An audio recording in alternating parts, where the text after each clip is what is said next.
Hi guys, Dave O'Sullivan here and welcome to the 5 pillars of the New Age Sports Healthcare Professional.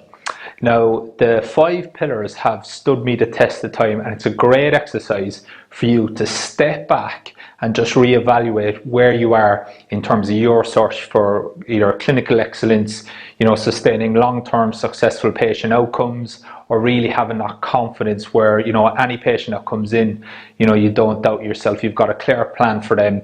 You know where you need to get them, and you just need to convey that to the patient. So the 5 pillars that really have stood the test of time for me.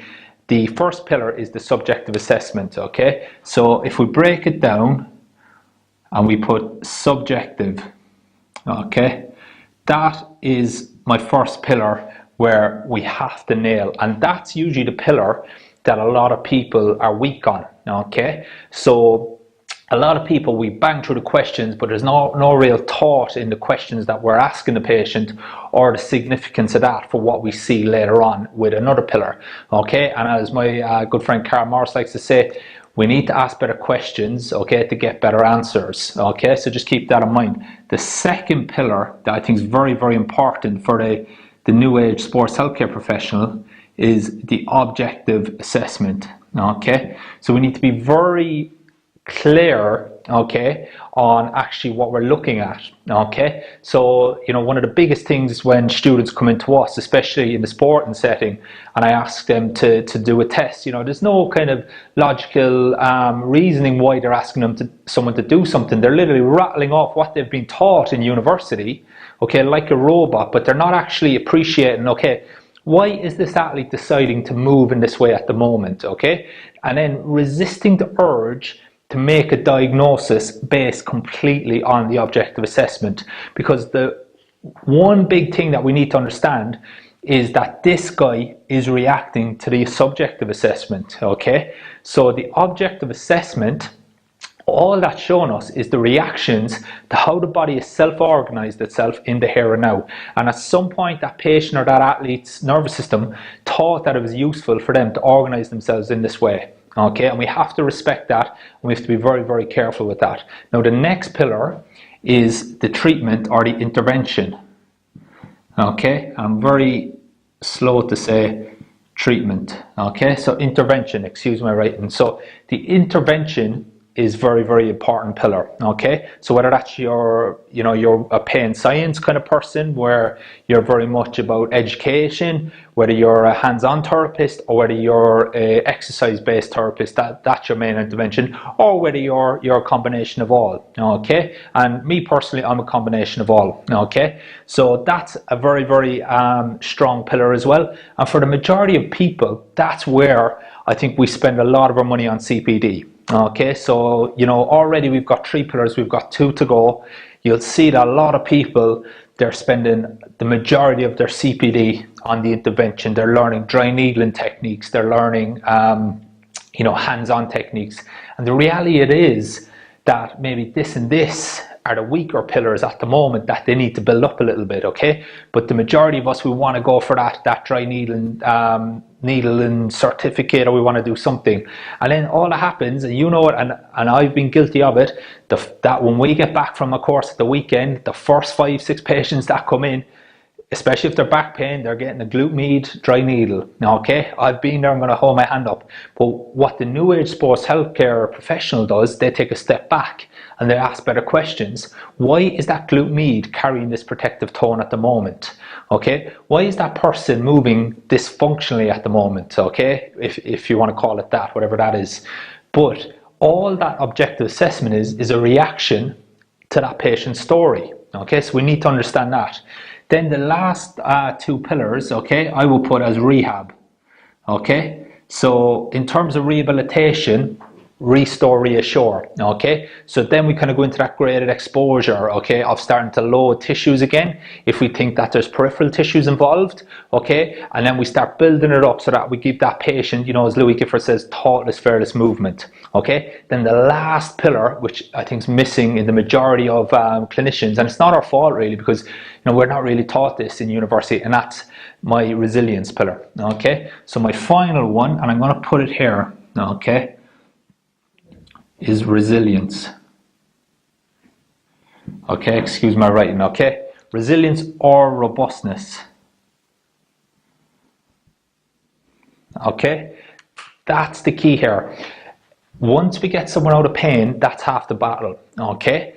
Because we need to ask ourselves what caused that pain in the first place. So my classic one, someone has a tight calf, okay, they come in, yeah, we let the calf settle, we do our work, we reassure the patient. But what happens the next time they're out into high load again? What happens when they're sprinting again? Why did that calf get tight in the first place? Okay, so it's not just good enough for us, the new age healthcare professional, to just accept, okay, yeah, pain, let it settle, bang, done. We know too much now. We know too much about the interaction between noxious stimuluses and movement, how the nervous system self-organizes itself when there is noxious stimuluses present. We know too much about pain science. We know too much about the reactions that happen as a result of stressors on the system. And I'm going to talk a lot about that over the next 6 weeks. Okay, so the resilience component is key. When the pain goes, that does not mean that the reactions have all gone as well, okay? And that's where then we need to give some form of stress to that athlete again. So when they're back in their environment, or even if it's a persistent pain patient, we need to put some form of stress in them to help them adapt and be successful in their own environment, okay? And that's the bit I think that we fall down in, especially in the sporting setting, where we're just putting patients or athletes back into the field of sport with no real, logical step-by-step process, okay? And that's where my return to play system has really stood me the test of time over the last few years in professional sport. So they're my 5 pillars. Now here's the key. A lot of us, let's take a step back and go, okay, I'm going to rate myself out of 10 on my 5 pillars, and a lot of us will rate ourselves very highly with our hands-on skills, okay? But for me, where I'm weakest at the moment is the subjective assessment. So that's where a lot of my investment in my own journey into clinical excellence, that's where I'm investing a lot of my money now at the moment, to strengthen up that pillar, okay? I'm trying to understand how people interact. I want to try to understand everything I can about how people think, okay, how people make decisions, how people move, okay, what motivates people, all that stuff. I'm trying to figure out, okay, to boost my subjective assessment. So I've gone away kind of from my traditional stuff now. Yeah, we've done that, but now I'm trying to build up the rest of it, okay? Then we've got the objective assessment, but we have to understand that what we're seeing in the objective assessment should make sense to the subjective, okay? And I've got no business intervening, okay, unless I understand the reactions that's happened and why they've happened, okay? So again, go back to that glute med. If that glute med is holding high tone, ask yourself why, okay? Ask yourself, how is that person self-organized? They obviously, their nervous system, subconscious mind, sees value in that at the moment. Are we going to be the person to take that organization away without giving something back, okay? So we need a clear understanding of that. Then from there, once we understand, okay, what peripheral tissues, if any, are involved in this altered output, okay, or pain output, or movement strategy, then it's a simple case of using that graded exposure concept, okay, where we give them a bit of load and then we improve their confidence to get them to that thoughtless, fearless movement. But once we get there, then we need to make it specific to the patient, okay, so we start building resilience for that patient. So when they go back into the real world, when they go back into the sport environment, when stress comes back again to them, and my favorite term, okay, is stress precedes pain, okay? So there's some form of stressor on the system interprets it, okay, and then the rest is history, okay? So when the stressors come on the body again, if you're an athlete, think pre-season loads, think contract issues, think dressing room environment, okay? There's a lot of stressors on an athlete besides physical injuries, okay? Think lifestyle stressors. We need to take these into consideration. What happens when the stressors peak their ugly head again? How is that athlete going to move again? And what you're probably going to see is the strategies they're using in the objective assessment. So that's where we need to build that resilience and robustness. So when the stresses come on again, we don't start seeing this organization or self-organization that we saw the first time they came in. So just because we got them out of pain, have we really given that athlete back the ability to move with thoughtless, fearless movement? Okay, I really, really do love that phrase. So they're my 5 pillars. Okay, and what I'm going to do in the next 6 weeks is I'm going to start to dissect these. Okay, so next week we're going to start looking at the subjective assessment and understanding the patient or the athlete's story.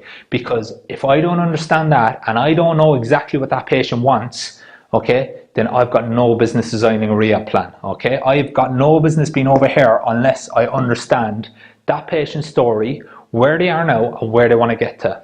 Okay, and too many professional therapists are designing rehab programs and they don't know what the athlete wants. Okay, and the problem is the athlete doesn't know what they want themselves. Okay, or the persistent pain patient doesn't know what they want. Okay, if I had £1 for every time a persistent pain patient came to me and said, I'll go, okay, where do you want to get to? I don't know, I just don't want to be in pain, I just don't want this to hurt.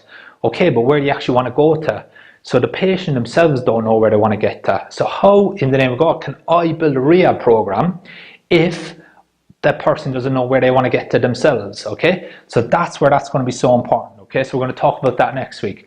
Thank you for joining me this week. Again, my name is Dave O'Sullivan, and this new age sports healthcare professional series is all about regaining trust again. Okay, regaining that that spark, that energy, that enthusiasm, that when you go into work, you work with motivated patients, want to work, that will do your exercises. Okay, and there's a little bit of a responsibility on us to get that patient to be able to do that. Okay, and I'm going to show you all that over the next 6 weeks. Okay, so thank you for joining me, and I'll see you again on the next one when we start to dissect the subjective assessment next week.